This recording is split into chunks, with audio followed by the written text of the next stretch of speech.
Is the US government coming for Bitcoin? And Ethereum is the 1984 chain? All right, folks, we're going to make this one quick, short, and sweet for all of you guys out here on a Sunday afternoon. I appreciate all the love and support. Everything is at my website, zachrector.com. Let's get right on into it.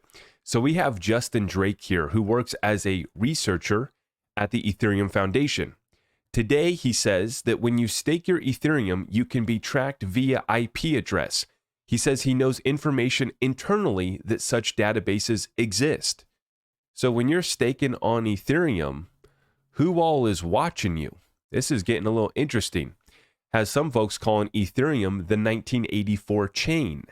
And we've had our concerns about this whole proof of stake method of consensus.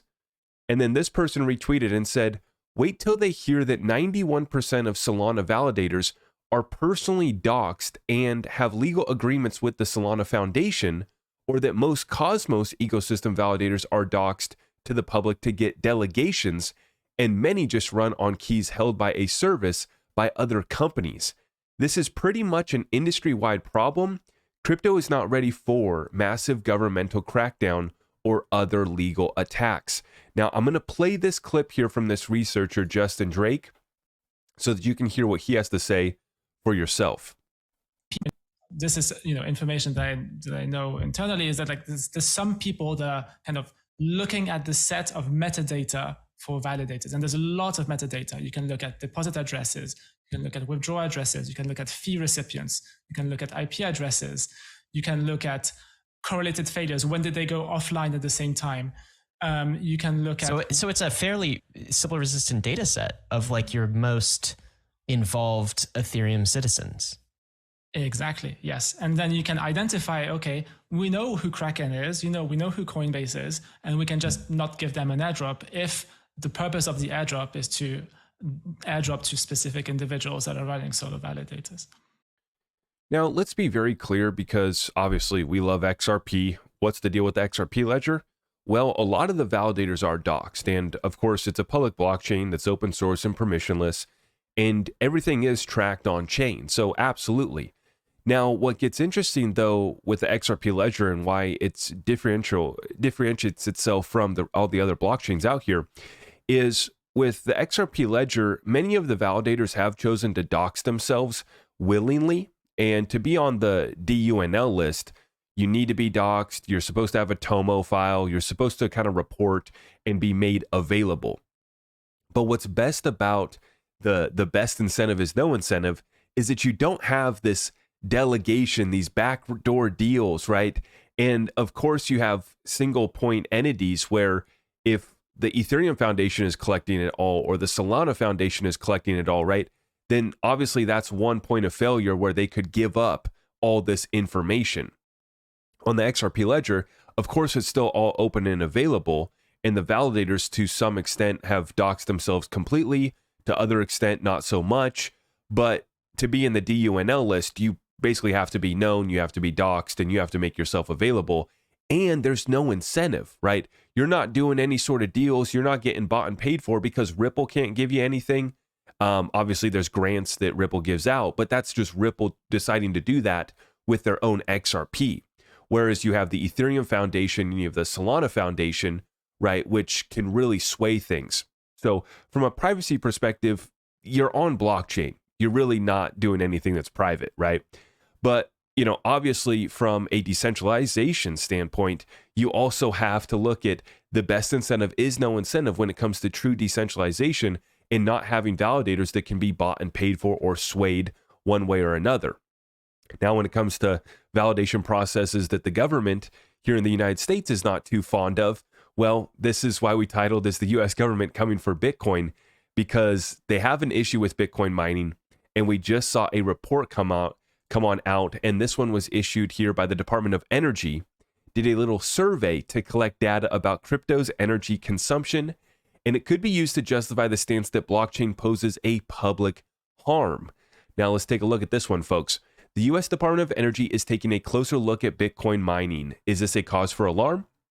More specifically, the Energy Information Administration, a statistics agency under the DOE, will survey the electricity use of selected US-based miners over the coming 6 months starting next week, after putting out a, quote, emergency collection of data request. Here we go. Given the phrasing of an emergency order and the current administration's crypto critical stance, many are worrying that the information collected will be used to inform potentially harmful policies to the mining industry. In its public filing, the EIA cites the possibility of, quote, public harm from crypto mining for collecting the data.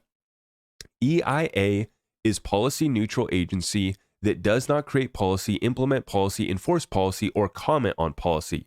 EIA spokesperson Morgan Butterfield told CoinDesk in emailed responses.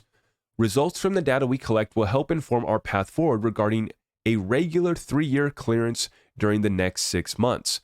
But being policy neutral doesn't necessarily mean the survey will influence policy. There's reason enough to believe that simply by running this survey, the EIA is asking questions about the larger purpose of Bitcoin and whether it benefits society and already has an answer in mind.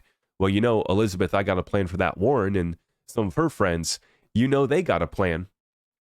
For instance, the justification for the emergency order granted by the Office of Management and Budget was the recent crypto price rally, which saw Bitcoin climb over 50% in a matter of months, which the EIA said would, quote, incentivize more crypto mining activity, which in turn increases electricity consumption.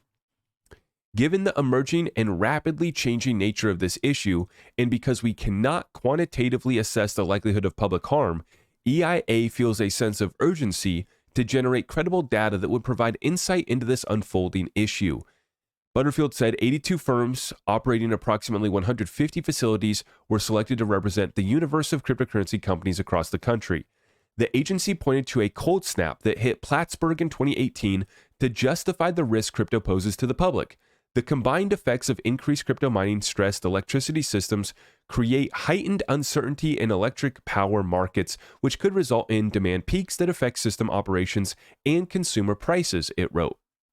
Since then, New York State has passed a 2-year moratorium on opening new crypto mining facilities unless they are powered entirely by renewable energy, and Texas, which was a major benefactor after China passed a nationwide crypto mining ban, has also sought to slow down the mining industry. Crypto miners in Texas work directly with the state-owned grid operator and get paid to power down during periods of peak demand or moments of network stress. Now, you know me, I'm not a tree hugger. I'm not going to say that we need to ban Bitcoin mining to save the environment, right? But clearly there are some in government that think that that is the case. But my point really with the mining, with the proof of stake and these other forms of consensus is just the worry and the concern over decentralization. Nobody wanted to talk about it when all of the mining was done in China for Bitcoin and Ethereum, back when Ethereum was proof of work, right? About, what was it, 50%, or no, sorry, it was 60% of the validation was done at 4 large mining pools for Bitcoin. So 60% of the network was being ran through 4 large mining pools in China. And then it was 80% of Ethereum was being ran through 6 large mining pools in China for Ethereum. So you had 60% out of China, you had 60% for Bitcoin, and you had 80% for Ethereum. Nobody was talking about this back in 2021. I remember beating the table, sounding the alarm, like, guys, this is not decentralized. You know, a bad storm comes through. Some issues happen over there. And then sure enough, China banned it. And I talked about how this is actually going to be good for decentralization. Now, what I want to relate this back to, though, with the United States and the situation at hand, is we see that our federal government obviously pushing back towards crypto. SEC, Gary Gensler and the gang want to, control digital assets completely. And it's a full-on assault and Operation Choke Point against crypto in the US. But we are seeing states step up and say, come bring your miners here. Come bring your blockchain companies here. And this is what's beautiful about our country and why I'm so bullish on digital assets in the United States is because that the states are going to force the hand of the federal government. They're already doing it with precious metals, where they're making gold and silver legal tender in dozens of states already, right? And so this is where the states can force the hand of the federal government. And while they can push back, while they can do their studies, I'm for freedom. Do I think that Bitcoin mining is a waste of energy? I do. Do I think that Bitcoin is a slow, inefficient payment network? I do. But God bless you. Go do your deal. I don't care. I'm all for freedom and individual liberty. If you think that Bitcoin is the savior of our world, go praise it. Go praise it from the top of the mountains. God bless you. I don't think that that's how we move the world forward. Okay, that's just how I think. And when it comes to states like Texas, they're leaning into this. You're seeing Wyoming's been at the forefront. Obviously, Miami becoming a hub for digital assets. And I found this clip, most recent interview here with Greg Abbott, governor of Texas, saying that, quote, "We want to be the home of innovation and Bitcoin is the cutting edge of innovation." Now, he did say, Bitcoin and blockchain, but of course, any publication that is all about Bitcoin, they always just make it about Bitcoin, right? Someone can literally be quoted saying that they're bullish on blockchain, and these Bitcoin websites and Twitter pages will say that they're bullish on Bitcoin exclusively, right? It's kind of hilarious. But nonetheless, I want you to just listen into this 60 seconds. I'm just going to play the first minute here of Greg Abbott chiming in about why this is the future. And as they noted, right, the Texas power grid's got constraints. It's got some issues, right? And so the miners are working with them, and the government is working with the miners and those in the blockchain space to see this thing through, right? To allow this to flourish and to allow them to bring value to the people.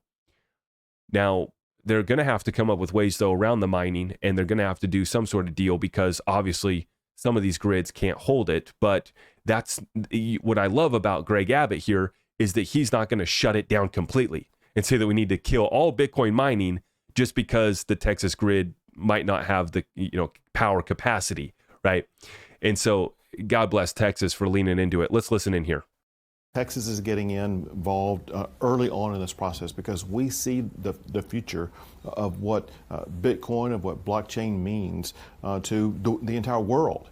Texas wants to be the centerpiece of that. And so we are promoting it, we are advancing it, but I would say we're providing the platform for those who are involved in blockchain, for those who are involved in Bitcoin, to make sure that they're going to have a location they can come to that does not have the sense of friction that comes along with high regulation. So that makes the ease of business far better, and it promotes that innovation. So we will continue advancing opportunities for businesses and sectors like this, because Texas, again, our mantra is we want to be the home of innovation, and Bitcoin and blockchain is the cutting edge of innovation in the world right now.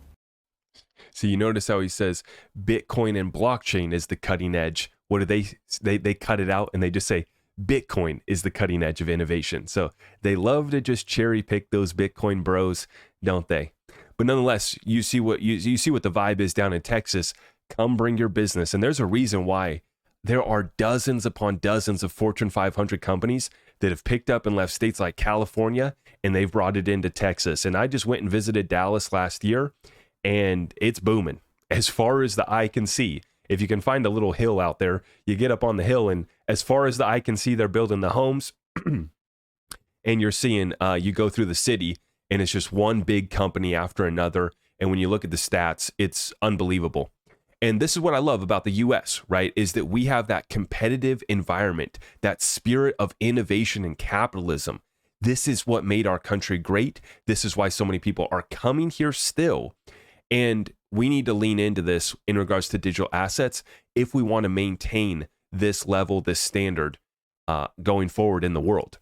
So similar to how you have other countries around the world competing for business, competing in commodities and capitalism, right?